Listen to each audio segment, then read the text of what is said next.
en esta pampa gringa, acompañado de más de 100 milímetros de las últimas semanas. Datos alentadores, si se quiere, en meses crueles para el sector productivo, ¿no? Sí, la verdad que no va a cambiar mucho el escenario de esta campaña, o sea, lo que se perdió, lamentablemente vamos a una cosecha que probablemente sea la peor de la historia, con lo cual eso, ya estas lluvias llegan tardes, pero bueno, el productor agropecuario es un tipo muy resiliente y obviamente ya está pensando en la próxima campaña y con este cambio de patrón climático, de una triple niña pasar un año niño y un niño que puede llegar a ser importante ya para fin de año, bueno, claramente el productor va a volver a apostar, ¿no? Así que el otro día un productor me decía, lo único que faltara es que pasemos de la sequía a la inundación, y estemos chapoteando en el barro. Digo, bueno, pero vos pensás que en los últimos 100 años, cuando tuvimos años niños, y años niños fuertes, con inundaciones, problemas de logísticas, cosechar con duales y todo lo demás, si la cosecha no fue récord, le pegó en el palo. Entonces, vamos a terminar una campaña nefasta y vamos a arrancar una campaña con toda la expectativa, el ánimo y el optimismo propio de este sector.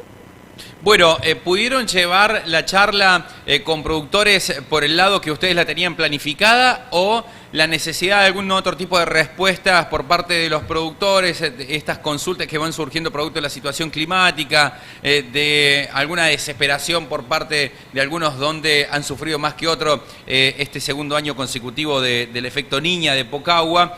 ¿Cómo desarrollaron la última jornada de charlas, ingeniero? No, la verdad que nosotros tenemos un esquema que tratamos de respetar. Por supuesto, Novitas es una empresa, una compañía que hace trajes a medida, ¿no? Obviamente vos tenés un esquema para desarrollar, pero después, bueno, vienen las preguntas, las dudas. Claramente este es un año muy particular. Hay que tener mucha claridad de pensamiento y mucha sensibilidad porque los productores están pasando realmente una situación muy delicada. Entonces, bueno, la charla fue siempre tratando de llevarla de lo que es el mercado internacional de granos, los precios internacionales del trigo, del maíz, de la soja.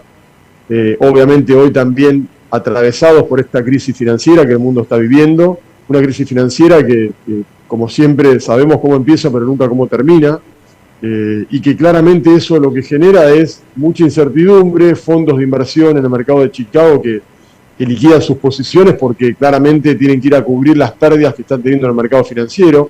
Y bueno, claramente toda esa situación hace que a los productores, la gran pregunta, digamos, ¿cuál es la pregunta del productor? La pregunta del productor es, che, pero nadie se da cuenta de lo que está pasando en Argentina, que se prendió fuego la cosecha, que tenemos la mitad de la cosecha. Y esa respuesta hay digamos, dos situaciones que se dan que son opuestas. Una tiene que ver con la especulación, en virtud de lo que está pasando con esta crisis financiera que acabo de mencionar, y la otra tiene que ver con algo más de fundamentos del mercado, que es que nosotros tenemos una cosecha muy mala, pero Brasil tuvo una cosecha récord de soja, y 153 millones de toneladas de soja en Brasil. Es una cosecha, digamos, que no tuvimos nunca y que compensa las pérdidas productivas nuestras, lamentablemente, ¿no? Entonces, bueno, el productor muchas veces se aflige porque dice, los precios tendrían que subir porque a mí me fue mal. Pero cuando nosotros miramos con faros un poquito más largos, con visión un poco más holística, bueno, esta pérdida que tenemos nosotros, que es tremenda, la compensa Brasil con una cosecha récord. Ellos tienen una cosecha récord. Entonces, vamos bajando de lo que es el mercado internacional, viendo lo que está pasando con las principales variables que impactan en los precios. Por supuesto la geopolítica, que hoy está a full, la guerra entre Rusia y Ucrania. Hoy una empresa, un exportador multinacional decidió dejar de embarcar granos desde Rusia. Todo lo que está pasando con la posibilidad de que China invada Taiwán en algún momento y el rol que cumpla Estados Unidos en ese sentido, para nosotros tiene un impacto muy importante porque Argentina es el país más estructuralmente exportador de granos del mundo. Entonces no hay un país que exporte tanto como exporta la Argentina en función de lo que produce. Con lo cual todo lo que pasa de afuera a nosotros nos impacta de lleno. Y después, por supuesto, traes todo eso al mercado local, en donde no es, Diego, que ese impacto se asimile rápidamente o estemos en una estructura que permite alguna fluctuación en las situaciones internacionales. No, nos agarra desde abajo de la estantería, nos pega un sacudón y nos pone a pensar, ¿sí? Como que nos mueve el norte y bastante. Sin duda porque bueno, digamos, realmente hoy un productor agropecuario tiene que estar en muchos temas, la parte comercial, la parte de los precios, que es muy importante en la rentabilidad del negocio. Son muchas variables. Y si venimos al mercado local, además de la pobrísima cosecha que vamos a tener y que estamos teniendo, tenemos que pensar que estamos en un año electoral, en donde se va a definir un cambio de gobierno. Cambio de gobierno implica que siga el mismo, pero que sea otro, o que cambie la bandera política. Y todo eso genera mucha expectativa, ¿no? Yo el otro día la escuchaba a Patricia Bullrich, que es una de las precandidatas por Juntos por el Cambio, diciendo que en Expoagro, que si ella ganaba Juntos por el Cambio, ella era la candidata y ganaba la presidencia, ella iba a liberar el cepo, iba a unificar los tipos de cambio. Y bueno, ese tipo de declaraciones son muy importantes porque generan mucha expectativa en el productor.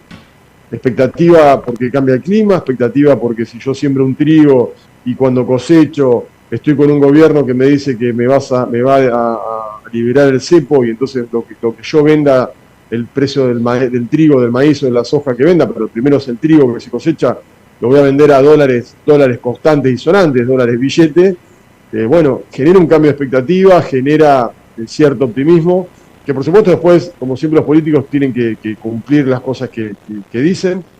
Pero bueno, es toda una maroma de situaciones, de variables que están dando vuelta, que bueno, la charla termina durando 2 horas de manera interrumpida, ¿no? La gente de community manager de mi compañía dice, ustedes no pueden dar charlas de 2 horas, pero bueno, se pasa muy rápido, la gente se engancha mucho, y como los temas son apasionantes, y particularmente nosotros tenemos una forma también muy apasionada de llevarlo adelante, podemos hacerlo en 2 horas y que la gente, había más de 100 personas en la charla por Zoom, ¿no? Porque una cosa es presencial y otra por Zoom, sí. y la verdad que la gente se mantuvo, ¿no?, hasta el último momento. Impensado, ¿no? Que la atención esté allí predispuesta durante 120 minutos a través de una pantalla, pero esto también lo pone al productor en una situación de comodidad, y por ahí esa comodidad y esa distancia, pero a su vez que es un acercamiento a través de la tecnología, le salga esa expresión, esa pregunta, esa duda, y que esté más tranquilo a la hora de evacuarla. Y ustedes también, ¿no? Más allá de la efervescencia que le ponen a la hora de dictar este tipo de información o de estas reuniones virtuales.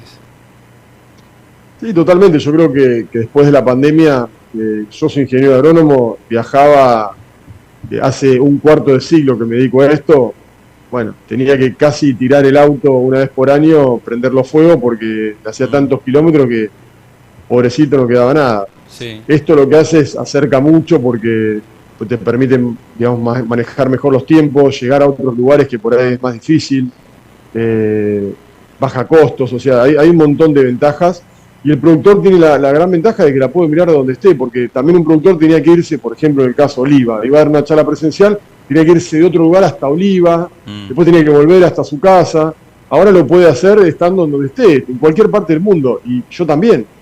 Por supuesto que las charlas presenciales tienen ese no sé qué, ¿no? De que vos podés estar cara a cara, compartir, sentir, tocar, ver a la persona, después compartir con la gente de acá. Generalmente se hace después una comida, o compartís un asado, una picada, te tomás un vino. Bueno, todas esas cosas virtualmente no las podés hacer. Todo tiene su pro y su contra, todo tiene su parte positiva, pero bueno, la virtualidad realmente ha generado que mucha más gente se haya podido sumar a estas reuniones, y bienvenido sea, ¿no? Diego, la última, para liberarte. ¿Todas las zonas están iguales? Hablemos un poquito de la zona de Oliva, puntualmente, para tomarlo como referencia, ya que están los productores también enganchados después de la charla que ustedes del Grupo Novita han podido brindarle junto a la Asociación de Cooperativas Argentinas.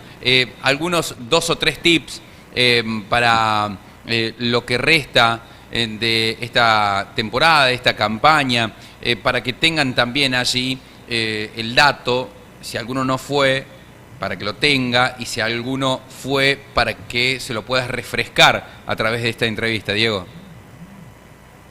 Yo creo que las zonas están en general complicadas, hay zonas menos complicadas que otras, por ejemplo, el oeste de la provincia de Buenos Aires está un poco mejor, yendo hacia el sur, algunas zonas del NEA, argentino, están un poco mejor, pero en general te diría que la situación es complicada en líneas generales. A mí me parece que, digamos, un productor lo que tiene que estar muy atento este año es, primero, a las señales de mercado internacional, que siempre son importantes, porque muchas veces se piensa que como estamos en un mercado tan intervenido, lo que pasa afuera no tiene impacto y vaya si lo tiene. Es fácilmente darse cuenta que poner un grafiquito con un precio en Chicago, un precio en la Argentina, y te vas a dar cuenta que nosotros copiamos, a veces más, a veces menos, pero terminamos copiando las tendencias del mercado internacional. Y por supuesto, a nivel local, las decisiones políticas, ¿no? ¿Qué va a pasar si va a haber un dólar soja a 3? ¿Qué va a pasar, digamos, con las declaraciones juradas de ventas al exterior, de la exportación?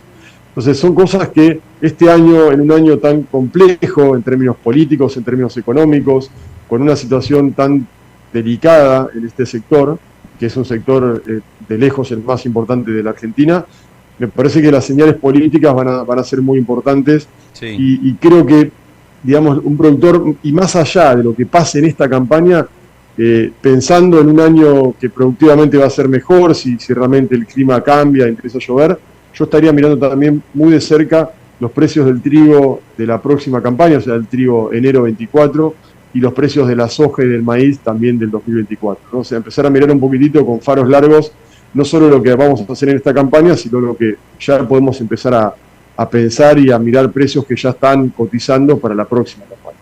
Y que en todo aspecto, en todo rubro, no nos corran tanto el arco, Diego, en lo que resta del año, porque no sabemos para dónde salir los argentinos si nos siguen corriendo tanto el arco así. Sí, Matías, pero esto es así, ¿viste? Nosotros tenemos esa gimnasia, por eso es que cuando la gente que se va de la Argentina, que es gente capaz, le va bien en todos lados, porque además de la capacidad, tienen ese plus de estar permanentemente en una incertidumbre, ¿no? La incertidumbre yo la defino como el momento previo a la definición, ¿no? Nosotros, pero una cosa es estar en la incertidumbre de que vos estás por empezar un trabajo, de que vas a tomar una decisión de inversión, vas a sembrar, te vas a comprar una casa, un auto. Bueno, pero son momentos, en el mundo son momentos. En Argentina estamos permanentemente así, con ese instante previo a la definición. Entonces terminaste uno y arrancaste otro y así permanentemente. Y esa es una gimnasia que, bueno, a la larga nos prepara muy bien, pero bueno, el estrés permanente, sin lugar a dudas, en algún punto termina siendo doloroso.